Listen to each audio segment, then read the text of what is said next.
There's a difference between liking a house and actually getting it. Redfin is built to make up that difference and close the gap between finding and owning the home for you. Redfin agents close twice as many deals as other agents. So when you find a home you love, you're not a step behind when it comes to making an offer. That means less watching great homes disappear and more focus on the one you'll call home. Redfin helps turn saved listings into real addresses. Get started at redfin.com. Own the dream. Going outside is so in during Springfest at Lowe's. For a limited time, get extra big deals on select Holland pavers, 3 for $1. Plus, save $70 on a Charbroil Performance 4-burner grill, now $179. And Chef Up shareables for your whole crew. Picture perfect patios and good food? Yes, please. Our best lineup is here at Lowe's. Valid through 3/30 while supplies last. Selection varies by location. Paver offer exclusive Alaska and Hawaii.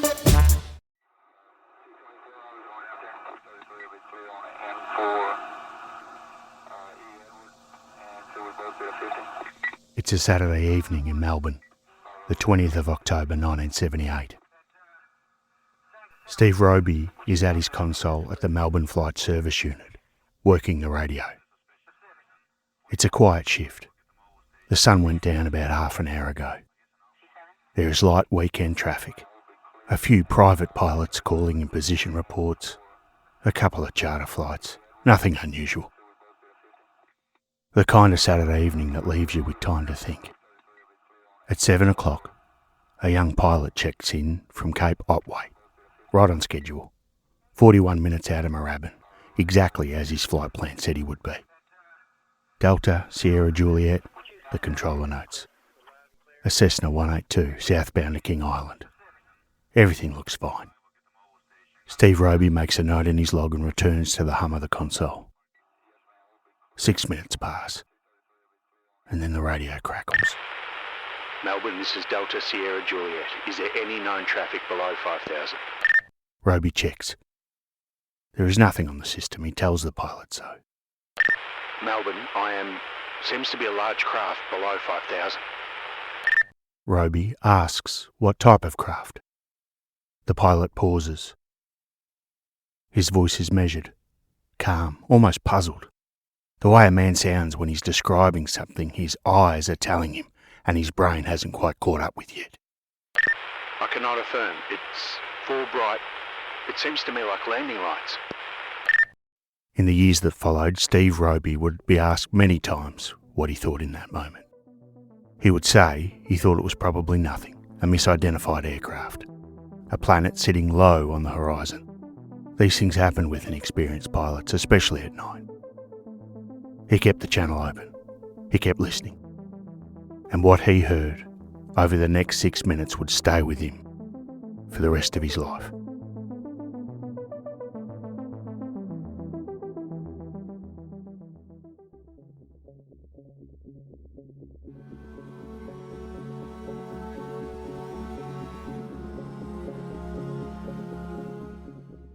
Welcome to Struth, a podcast exploring the mysteries of Australia.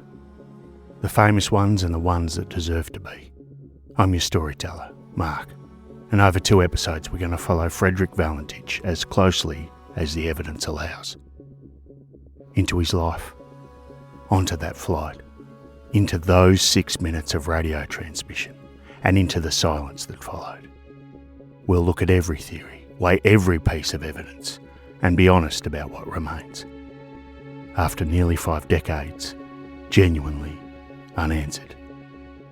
I'd also like to add that this episode was a special request from Peter Eisenhut. Thanks, Peter. I appreciate your support for the show. And thank you all for leaving a comment, hitting like, subscribe, whatever works on your podcasting platform. It really makes a difference, so thanks again. This is part 1, the flight.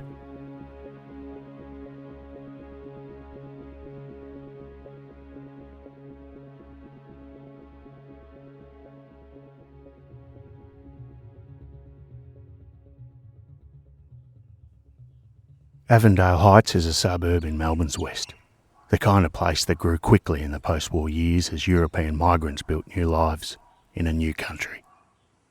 The houses are modest and solid. The streets are quiet. In the 1960s and 70s, it was the sort of neighbourhood where a family could disappear into the ordinary business of living. School, work, weekends, the small rituals that make up Australian life. Guido and Alberta Valentich had come from Trieste, which is now northern Italy.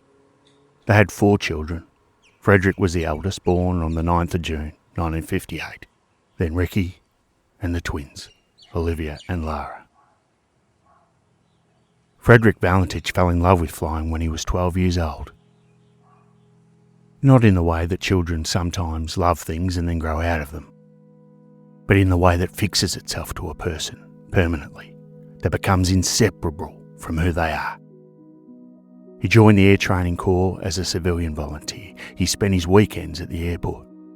He talked about flying the way other young men talked about football. He applied to the Royal Australian Air Force twice. He was rejected both times on educational grounds. He'd left school after Year 10, having struggled badly with mathematics and science. An RAAF assessor's report, written with the bluntness that military bureaucracies occasionally achieve, described his scores as indicative of someone suited only to unskilled work. It was a brutal assessment of a young man's future, and Frederick did not accept it. Instead, he pursued a career in civilian aviation. He obtained his student pilot licence in early 1977, his private pilot licence by September, and a Class 4 instrument rating that following year, which authorised him to fly at night, but only in clear visual conditions. He trained and flew out of Moorabbin Airport, just south of Melbourne. He paid for his flying hours by working at an army disposal store in Moonee Ponds, doing whatever shifts he could get to cover the cost of renting aircraft. His flying tutor was a squadron leader named Edward Barnes, a methodical, patient man who gave Frederick private weekend lessons in navigation and aircraft performance. Barnes would later describe his student as enthusiastic, polite, diligent, and he meant it.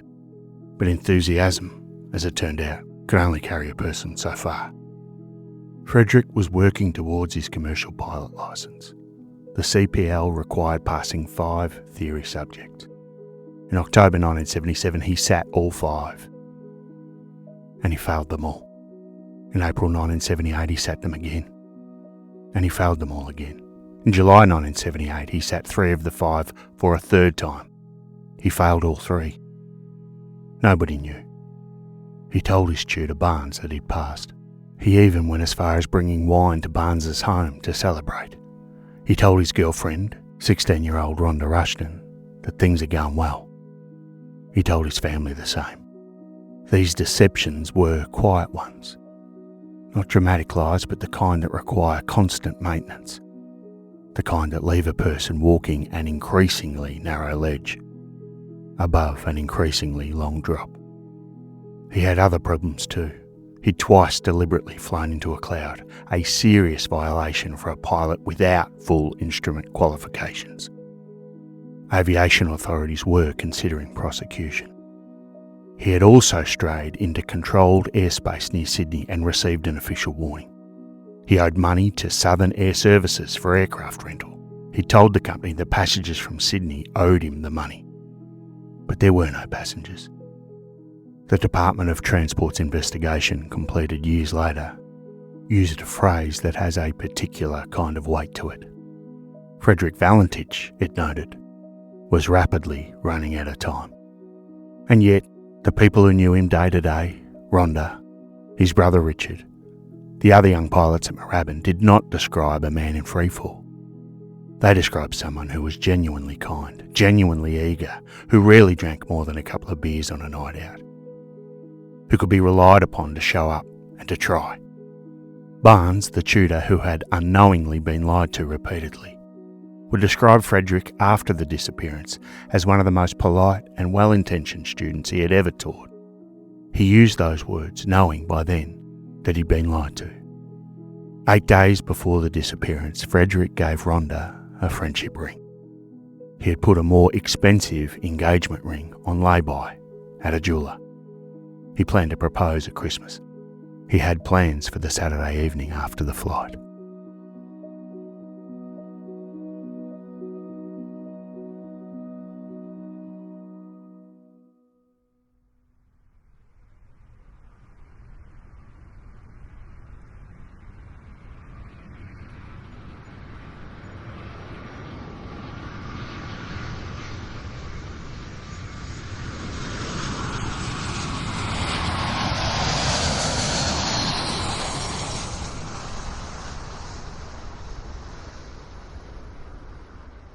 Moorabbin Airport sits about 18 kilometres south of Melbourne CBD, close enough to the bay that on a clear day you can see the water from the apron. On the 20th of October 1978, a Saturday, the afternoon was warm and still. At 5:23 in the afternoon, Frederick Valentich walked into the briefing office and filed a flight plan, Moorabbin to King Island and return. King Island sits in Bass Strait, roughly halfway between the Victorian coast and the northwestern tip of Tasmania, about 125 nautical miles from Moorabbin. The planned route took him southwest along the coast to Cape Otway, and then across the open water. He told the briefing officer he was going to pick up some passengers, 3 or 4 friends. He told his family he was going to pick up crayfish. The official investigation would later establish that both explanations were false. No passengers had made arrangements with him. No crayfish order had been placed. Southern Air Services, who owned the Cessna, did not permit crayfish transport in its aircraft regardless. He did take 4 life jackets. One more important detail at this point. King Island Airport is unattended and unlighted at night. After dark arrivals require the pilot to contact someone in advance to have the runway lights activated. Frederick did not make that call. He knew he would arrive after dark, and yet he made no arrangement to land. His girlfriend Rhonda, thinking about it years later, offered the simplest explanation. She believed he was simply building flight hours, that the trip to King Island was a pretext, a way to log the time legitimately without having to justify it to anyone. It's the least dramatic interpretation of the contradictions, and it may well be the correct one.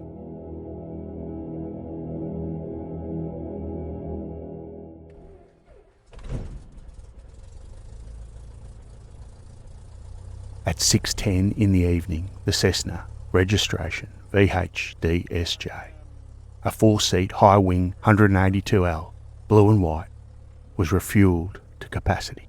It had roughly 5 hours of flying time in the tanks. Frederick had been flying since before 4 in the afternoon on a separate local flight. He was current and signed out for the King Island trip.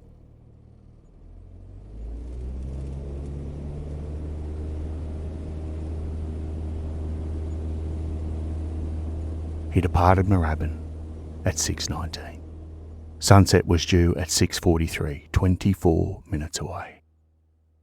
Bass Strait has a reputation. It sits between the Australian mainland and Tasmania, a shallow and punishing body of water where weather can change without warning and currents run cold and fast. Dozens of aircraft have gone down in it over the decades, and not all of them have been found. It is not a place that gives things back lightly. But on this particular evening, the Bureau of Meteorology confirmed conditions that could hardly have been better. Clear skies in the Cape Otway area, visibility excellent, wind under 10 knots. Even the often treacherous sea was perfectly calm. What the weather briefing did not mention, because it was not relevant to a pilot's practical concerns, was the sky itself. To the west, Venus sat bright and low on the horizon, at or near its maximum brightness, burning with a light that pilots sometimes mistake for an aircraft. Alongside it, Mars, Mercury, and the star Antares formed a loose diamond shape in the fading sky.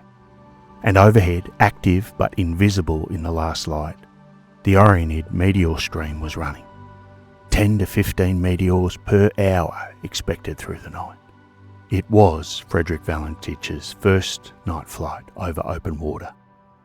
He crossed the coast at Cape Otway at precisely 7 o'clock, 41 minutes after departure, exactly as his flight plan had projected. He called in his position. Everything was on schedule. Ahead of him, Bass Strait, and behind him, the last lights of the mainland. Below him, nothing but dark water and the beginning of the stretch to King Island.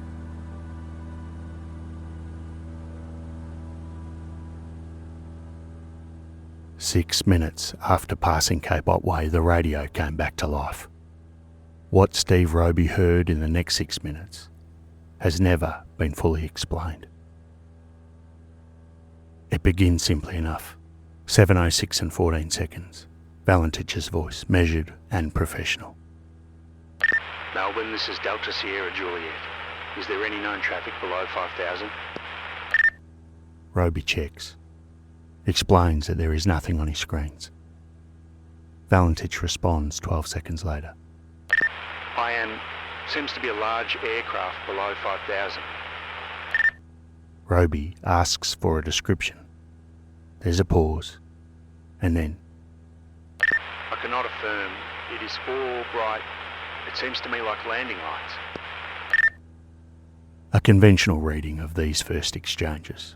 A young pilot, first night over water, spotting the brilliant diamond formation of Venus, Mars, Mercury and Antares on the western horizon, and wondering if he's looking at an approaching aircraft. It is a reasonable explanation.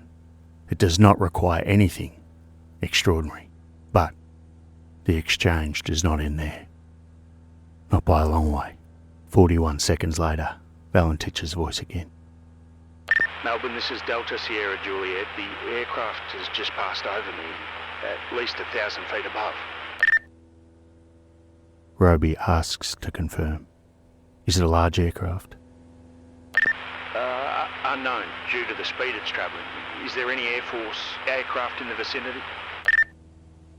Roby reaffirms that there are no known aircraft in the vicinity.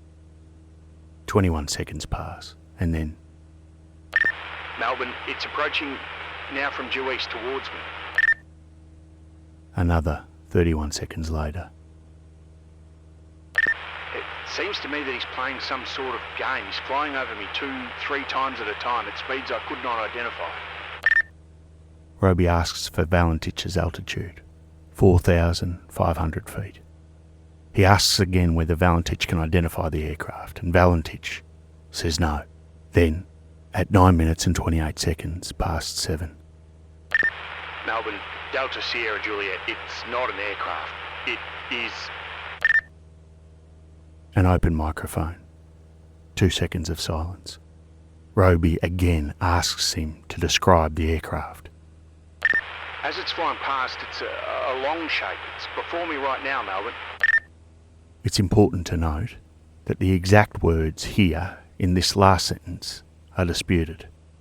Some versions of the transcript render this phrase as coming for me right now, not it is before me right now.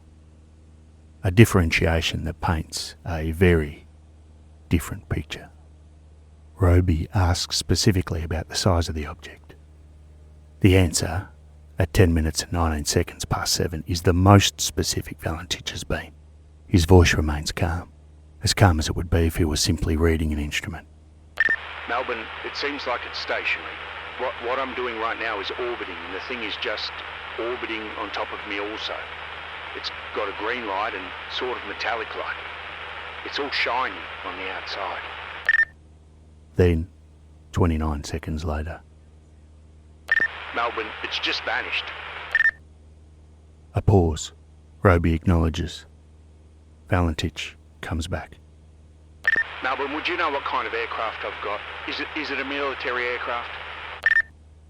Roby asks him to confirm. The aircraft has vanished? It's, no, now approaching from the southwest. It's at this point the character of the transmission changes. The engine's rough idling. I've got it set at 23, 24, and the thing is coughing. Roby asks for his intentions. My intentions are to go to King Island. Melbourne, that strange aircraft is hovering on top of me again. It's hovering and it's not an aircraft. 7:12 p.m. Delta Sierra Juliet. Melbourne, The microphone stays open. For 17 seconds, the channel carries a sound that is not a voice and not silence.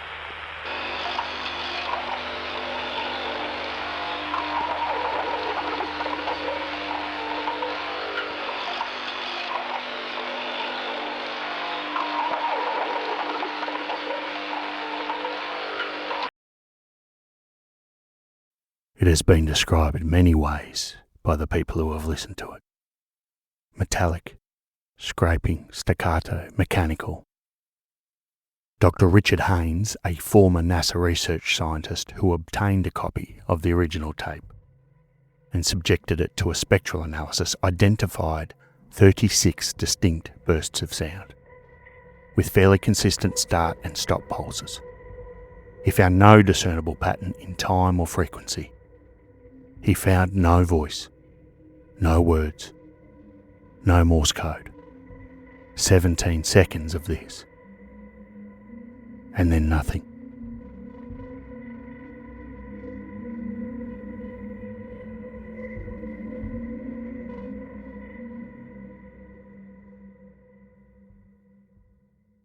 Melbourne Flight Service unit called Delta Sierra Juliet again. And again. And again. Steve Roby kept calling for a long time after the silence. He would say later that he kept expecting an answer, that he simply could not accept that there wasn't going to be one. But there was no answer. At 7:33 p.m, when VHDSJ failed to arrive at King Island, a distress phase was declared. A search began. An RAAF Orion Maritime Patrol aircraft, 8 civilian planes, ocean-going vessels, more than 1,000 square miles of Bass Strait combed for 5 days. They found nothing. No wreckage, no life jackets, no body. There was an oil slick discovered the following morning, 18 miles north of King Island. But it was tested and confirmed as marine diesel. Nothing to do with VHDSJ. No Frederick Valentich. And the Cessna was gone. In the months and years that followed, people would advance many explanations for what happened in those 6 minutes over Bass Strait. Some of those explanations are rational, rigorous, and supported by real evidence. Some of them, less so. But all of them have something to answer for.